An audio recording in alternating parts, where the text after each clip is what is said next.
Hello friends, आजकल नवरात्रि चल रही है तो इसलिए आज हम माँ भगवती की ही बात करेंगे।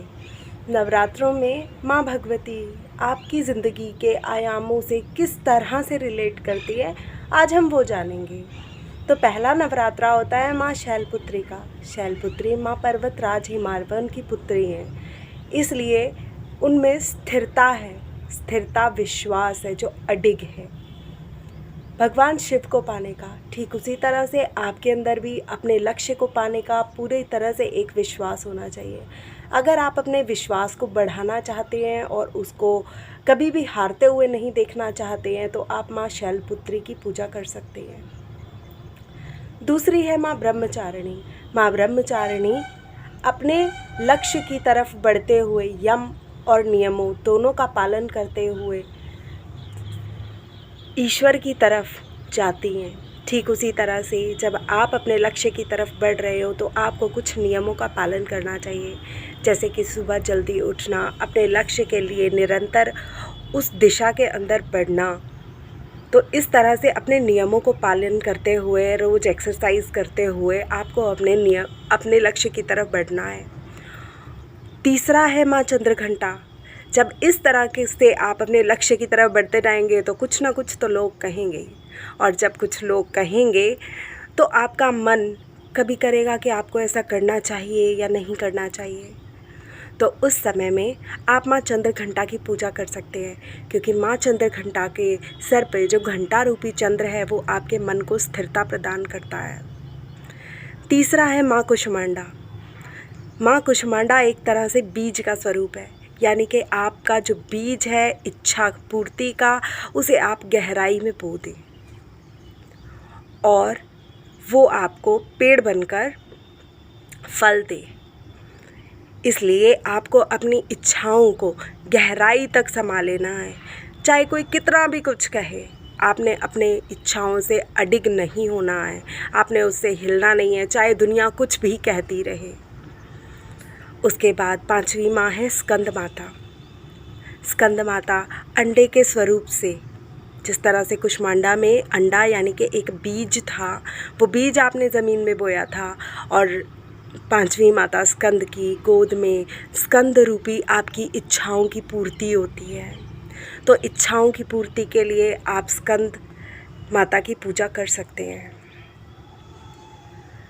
स्कंद माता की पूजा करने से आपकी इच्छाओं की पूर्ति जल्दी ही होगी। स्कंद माता को आप अपनी इच्छाओं की पूर्ति के लिए अलसी का भोग लगा सकते हैं। छठी देवी हैं माँ कात्यायनी देवी।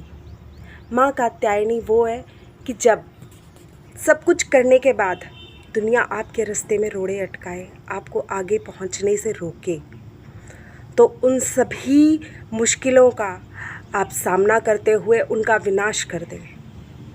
अब जब विनाश कर देंगे और आप अपने लक्ष्य तक पहुंच जाएंगे तो आपके पास बहुत सारी चीज़ों का डर होगा। यही है माँ कालरात्रि, सातवां नवरात्र माँ कालरात्रि का।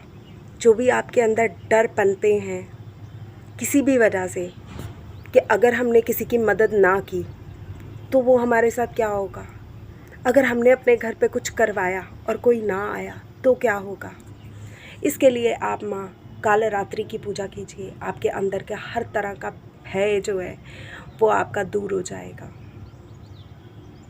उसके बाद आठवीं है महागौरी।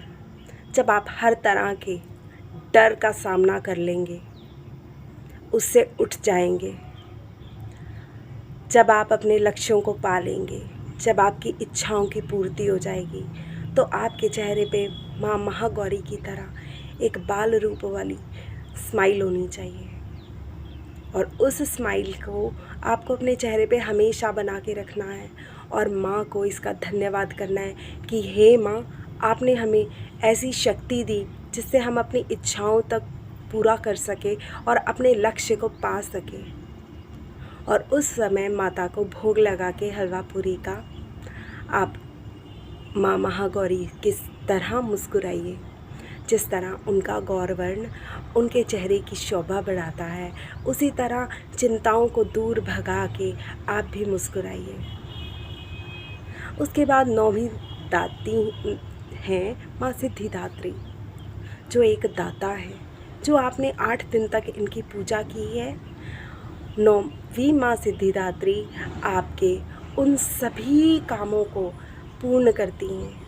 आप जो भी काम करते हैं उसमें आपको सिद्धि की प्राप्ति होती है, यानी कि आपके बिना किसी विघ्न के वो सभी काम पूरे हो जाते हैं। इसलिए आप नवरात्रि में 9वें दिन की भी पूजा कीजिए। अष्टमी को आप सब कुछ पा लेने के बाद वहाँ से वापस मत हो जाइए। 9वीं रात्रि को भी माँ की आराधना कीजिए और उनको कहिए कि हे माँ, जो आपने हमें दिया है उसका बहुत बहुत धन्यवाद, और उसे बना के रखिए ताकि हम भविष्य में कभी भी दुखी ना हों। हे माँ, अपना आशीर्वाद हमें दीजिए। अगर आपको मेरी दी हुई जानकारी पसंद आई हो तो इस वीडियो को लाइक, शेयर और सब्सक्राइब ज़रूर करें। Thank you so much.